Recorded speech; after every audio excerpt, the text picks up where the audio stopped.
topic is about formal and informal organization. So here firstly we are going to look at what is formal organization. Formal organization refers to the organizational structure which is designed by the management to accomplish a particular task. So this structure is adopted for complying for achieving a particular task, and rules and procedures are being developed in formal organization. There can be a formal organization can be either functional, if can have a functional structure, or can have a divisional structure. The advantages of formal organization. Formal organization is actually formed for achieving a particular task, and they are having specified rules and regulations, policies and chart is being followed. A formal authority is being placed in formal organization. So the advantage is that easier to fix responsibility, and there is no confusion, there is no ambiguity. Then unity of command. Unity of command is followed. We have learned what is unity of command in Henry Fayol's Principles of Management, and it leads to effective accomplishment of goals, provides stability to the organization. So, and coming to its limitations, the formal communication may lead to procedural delays as the establishment change of command has to be followed, because as a rule and procedure is to be followed, the delay can arise. Then poor organization practices may not provide adequate recognition. If the practices done in an organization is not up to the level, then recognition cannot be provided, and it will bring deviation from deviation from the right activities, and it is difficult to understand for all human relationship, because it is a rigid and it is a complex procedure, and policies has to be followed. Coming to informal organization. Informal organization give rise to a network of social relationship of employees called informal. Here the rules and regulations are not prescribably followed. There is no such rules and regulations. It is a network of social relationship. It means there is a relationship between employees inside the organization. You don't have to follow a formal line of authority. It means personal interaction of employees are followed the standard of behavior, group norms rather than officially laid down policies. Group norms are being followed other than laid down rules and regulations. Independent channels of communication exist, and delay is comparatively less when compared to formal organization. Its advantages as prescribed lines of communication are not followed, so it can lead to spread of information faster. Then you can fulfill the social needs of the members and allows them to find like-minded people. It contributes towards fulfillment of organization objective. And as every term has a positive attitude, it will also have a negative way. That is, in informal organization, rumors can spread, because there is no such things or procedures, so rumors can spread. Then it may not be always successful for implementing an informal organization structure. Then it pressurizes members to conform to group expectations. So everyone has to follow according to what the group is following. So it pressurizes you to follow according to the group expectations. Our next term is about delegation. What is delegation? Delegation refers to the downward transfer of authority from a superior to subordinate. So your authority is being transferred from a superior person to the subordinate workers. So this transfer from upward to downwards is known as delegation. So it is required for the efficient functioning of the organization.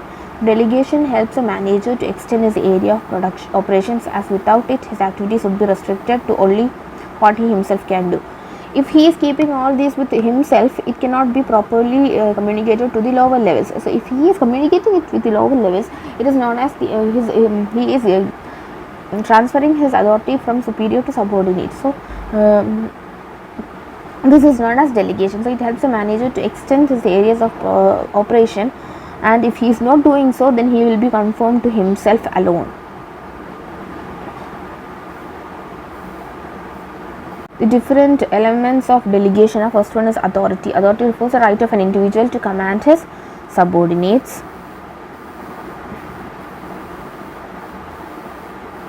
Second one is responsibility. Responsibility is the obligation of a subordinate to his superior. So if in a classroom, your students are responsible for the questions asked by to answer those questions that are arising from the part of superior. So that responsibility also is existing in the firms. Superiors, as the subordinates, are responsible to their managers. So responsible obligation of subordinate to properly perform the assigned duty. Whatever the superior is telling, the subordinates have to perform that, and they are accountable, they are responsible for those activities. Third one is accountability. Delegation of authority empowers an employee to act for his superior, but the superior would still be accountable for the outcome. That is answerability. Accountability means answerability. That is, you are answerable for whatever loss or gains that is taking place in the organization. The subordinate is answerable to the superior, and superior is also answerable to higher authorities as well. Now, what are the importance of delegation? Why is delegation important? Delegation is important because it helps in effective management. By empowering an employee, managers are able to function more efficiently. Through effective management, they are able to function more efficiently. Then it helps in employees' development. They can utilize their talent, and they will learn new talents, and new abilities will develop inside them. So it will allow employees to development. Then it facilitates growth, helps in expansion of organization, providing workforce to take up leading position in new ventures. Employees by bringing in, when they are taking up new positions in the organization grows. Next is motivation of employees. Delegation helps in developing and motivating employees to bring up their talent. Then basis of management hierarchy. Delegation of authority to establish a superior subordinate relationship. A superior subordinate relationship exists within the organization that acts as a basis of management. The flow of authority from top to bottom allows to bring a good management hierarchy system. Then better coordination. Through delegation, there will be coordination among employees because because there exists authority, responsibility, and accountability, answerability to various positions inside the organization. Next topic is decentralization. So we have learned about centralization and decentralization before. Moving on, centralization. Centralization and decentralization are relative terms as seen from the existing status of various enterprises. An organization is centralized when decision making authority is retained by the higher management levels, whereas it is decentralized when such authority is delegated. So when the authority and power is being concentrated in the higher levels of authority itself, it is termed as decentralization. And when this authority is being explained to the from top management to the lower levels, it is known as delegation or decentralization. So keeping the authority within himself or at the top by the higher management is known as centralization, and when it is delegated to the lower levels, it is termed as decentralization or delegation.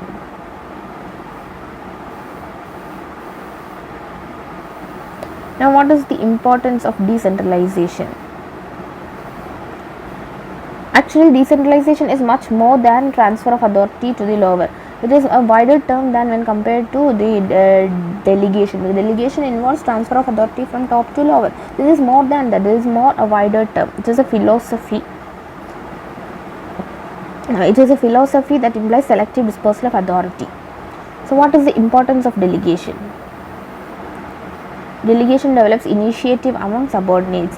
It promotes self-reliance and confidence among the subordinates who are working in an organization.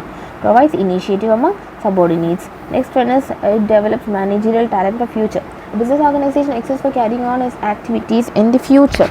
So it helps the managerial talent, development of managerial talent in the future, because the organization has to exist for a long period of time. So by handling situations, by experiences, a managerial talent can be developed.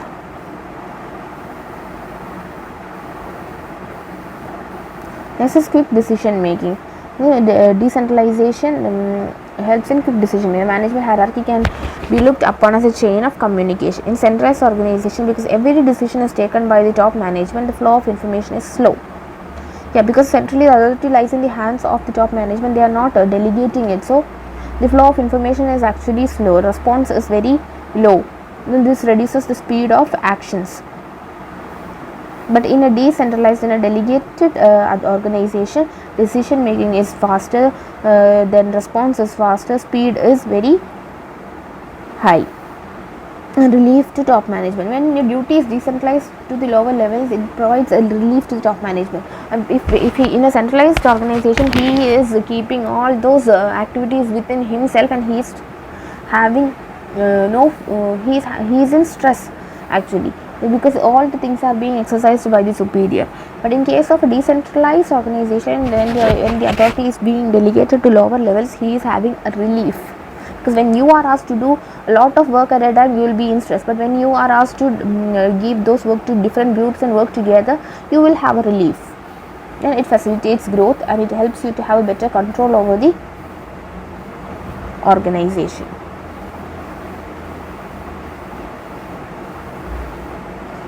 So here the last topic is the difference between delegation and decentralization. Here, on the nature of basis, delegation is compulsory act, because no individual can perform all the tasks, but in decentralization is an optional policy decision. It is done at the discretion of top management. If the top management wishes to do, he can, or he can adopt delegation, and if he is having a wish to adopt decentralization, he can do it. It is not compulsory, but delegation is compulsory. Then freedom of action. In delegation, it is having more control by superiors and less freedom to take own decision. But in case of decentralization, they are having more less control over executives and freedom is more. Then status is, it is a process followed to share task, and in decentralization it is the result of policy decision. Then scope is, delegation has a narrow scope and decentralization has a wider scope, and the purpose of delegation is to lessen the burden of manager, and the purpose of decentralization is increase the role of subordinate in the organization by giving them more freedom or autonomy. So this is all about this chapter. So we have learned about organizing, different structure, delegation, functional structure, divisional structure, formal and informal organization. All this we have covered in this chapter.